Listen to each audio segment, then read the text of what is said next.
Le personnel de la présidence obéira désormais à un code d'éthique et de déontologie. Les textes auparavant en cours d'élaboration sont faits prêts et ont été remis au chef de l'État ce matin. En sus de ces textes, un comité anticorruption est créé au sein de l'institution. Les détails de l'information avec Tanga Robert Kafando. Le directeur du cabinet du président du Faso remet le code d'éthique et de déontologie ainsi que l'arrêté portant organisation et fonctionnement du comité anticorruption de l'institution au chef de l'État. Un exemple venu du haut 5 jours après le discours du président du Faso aux forces vives de la nation, dans lequel le capitaine Ibrahim Traoré annonçait des mesures de promotion de la bonne gouvernance et de lutte contre la corruption dans l'administration publique. 2 arrêtés ont été pris. Un arrêté portant l'adoption d'un code d'éthique et de déontologie pour le personnel de la présidence du Faso. Et un deuxième arrêté portant organisation, fonctionnement du comité de lutte contre la corruption, comité anticorruption.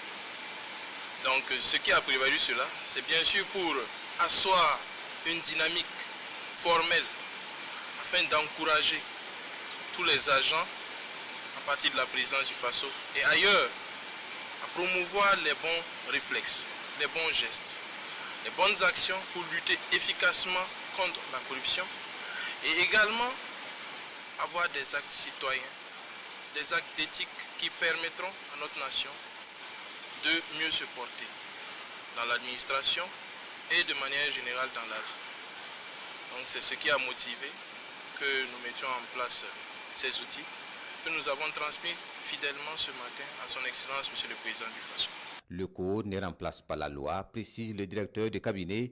Il donne des notions de bon sens et encourage les bonnes actions. En cas de manquement, il y a déjà des textes qui précisent les sanctions qui sont prévues. Le code s'évertue à donner des notions de bon sens et de bonne action.